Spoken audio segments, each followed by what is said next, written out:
राम राम दोस्तों। क्या आपने कभी सोचा है कि भविष्य में क्या होने वाला है? क्या कोई ऐसी किताब हो सकती है जो सैकड़ों नहीं बल्कि हजारों साल आगे की बात पहले ही बता दे? अगर आपका जवाब हाँ है तो शायद आपने भविष्य माल्यका ग्रंथ का नाम जरूर सुना होगा, और अगर नहीं तो आज हम एक ऐसे रहस्य से पर्दा उठाने वाले हैं जो आपको सोचने पर मजबूर कर देगा।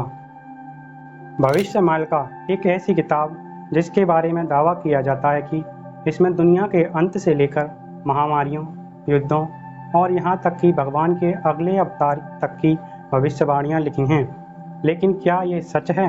क्या ऐसी किताब वास्तव में मौजूद है? और अगर है तो इसे इतना गुप्त क्यों रखा गया? चलिए आज इस अनोखे रहस्य की पड़ताल करते हैं, बिल्कुल सरल और दिलचस्प तरीके से। दोस्तों, भविष्य माल्यका कोई आजकल की लिखी किताब नहीं है। इसका इतिहास बहुत पुराना है। आज से करीब 500 साल पहले 15वीं या 16वीं शताब्दी में उड़ीसा के पवित्र भूमि पर 5 महान संत हुए जिन्हें पंचसखा के नाम से जाना जाता है। इनके नाम थे संत अच्युतानंद दास, यशवंत दास, बलराम दास, जगन्नाथ दास और अनंत दास। इन पांचों ने मिलकर इस ग्रंथ की रचना की। जरा सोचिए, उस जमाने में ना कागज था ना प्रिंटिंग प्रेस।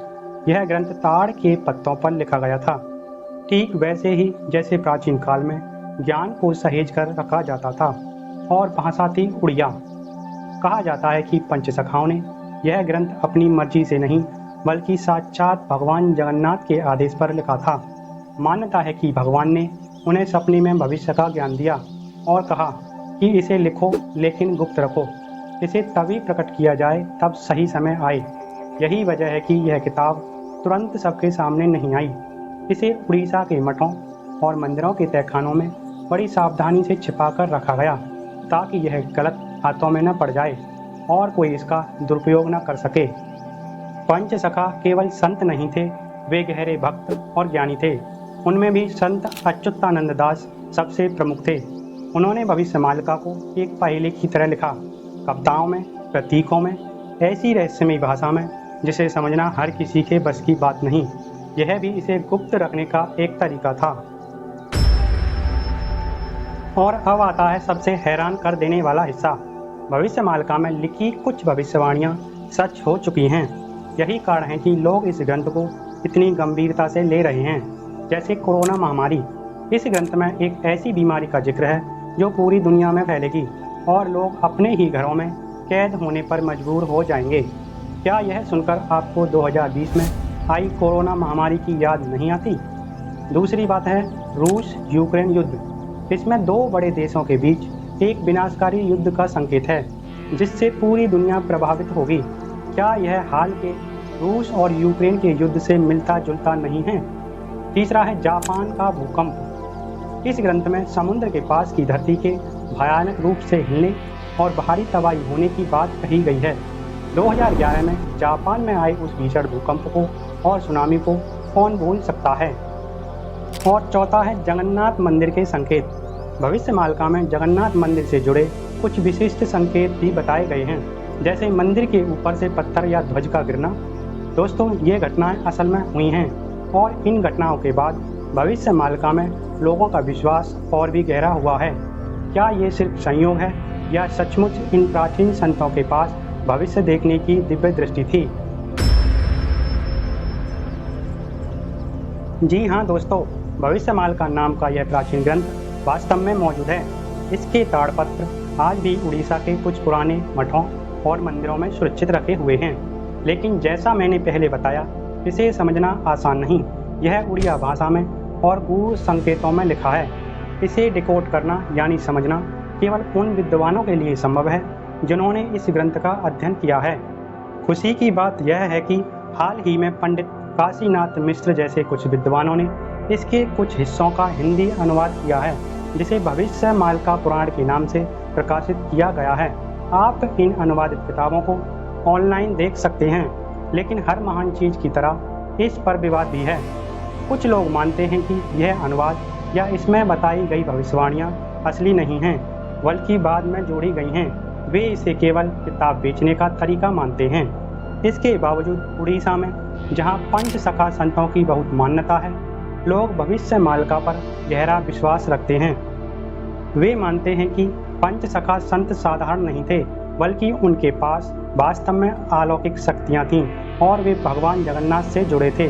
और दोस्तों, भविष्य मालिका में केवल कोरोना या युद्धों की बात नहीं है, इसमें कलयुग के अंतिम समय की कुछ ऐसी डरावनी भविष्यवाणियाँ हैं जो सुनकर दिल कांप जाता है। इस ग्रंथ में 7 दिन का अंधेरा। कल्पना कीजिए, एक ऐसा समय आएगा जब सूरज दिखना बंद हो जाएगा और लगातार 7 दिनों तक पूरी दुनिया घने अंधेरे में डूबी रहेगी। लोग डर के मारे घरों से बाहर नहीं निकल पाएंगे। बंगाल की खाड़ी में जल प्रलय। ग्रंथ में बंगाल की खाड़ी में एक भयानक बाढ़ या सुनामी का जिक्र है जो तटीय इलाकों में भारी विनाश लाएगी। तीसरा विश्व युद्ध। इसमें एक ऐसे विश्व युद्ध की भविष्यवाणी है जो अब तक के सभी युद्धों से ज़्यादा विनाशकारी होगा, जिससे पूरी दुनिया हिल जाएगी। लेकिन रुकिए, कहानी यहीं खत्म नहीं होती। इन भयानक भविष्यवाणियों के बाद भविष्य मालिका एक बहुत बड़ी उम्मीद की किरण भी दिखाता है। इसमें लिखा है कि इस विनाश के बाद सतयुग की शुरुआत फिर से होगी और सनातन धर्म अपनी पूरी महिमा के साथ फिर से स्थापित होगा। ये बात सुनकर थोड़ा डर तो लगता है, लेकिन उत्सुकता भी होती है और कहीं ना कहीं एक उम्मीद भी जगाती है। भविष्य मालिका को गुप्त रखने और रहस्यमय रखने का कारण पंचसखाओं का दूरदर्शितापूर्ण विचार था। वे जानते थे कि यदि लोग समय से पहले भविष्य जान लेंगे, खासकर भयानक भविष्यवाणियाँ, तो दुनिया में अफरा तफरी मच जाएगी। लोग डर जाएंगे, गलत कदम उठाएंगे या भाग्य के भरोसे बैठ जाएंगे। इसलिए उन्होंने ज्ञान को इस तरह छुपाया कि यह सही समय पर सही लोगों द्वारा ही समझा जाए।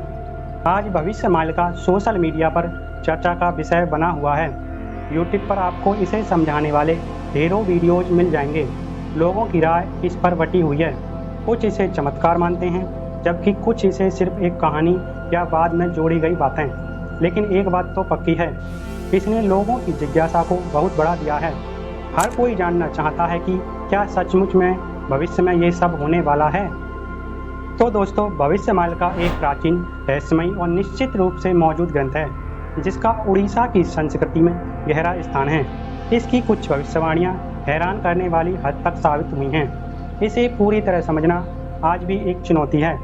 लेकिन दोस्तों, भविष्य जानने की उत्सुकता अपनी जगह है, पर सबसे महत्वपूर्ण बात क्या है, जैसे कि हमारी महान संस्कृति सिखाती है। जैसा कि भगवत गीता में भगवान श्री कृष्ण ने कहा है, कर्म करो, फल की चिंता मत करो। भविष्य मालिका हमें भविष्य के प्रति उत्सुक कर सकता है, हमें आने वाले समय के लिए थोड़ा सतर्क कर सकता है। लेकिन यह ग्रंथ हमें यह भी याद दिलाता है कि हमारा वर्तमान हमारे हाथ में है। हमारे कर्म ही हमारे भविष्य की नींव रखते हैं।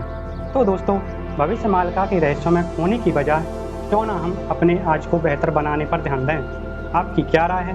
क्या आप भविष्य मालिका को पढ़ना चाहोगे या मानते हैं कि भविष्य को रहस्य ही रहने देना चाहिए? हमें कमेंट में ज़रूर बताएं।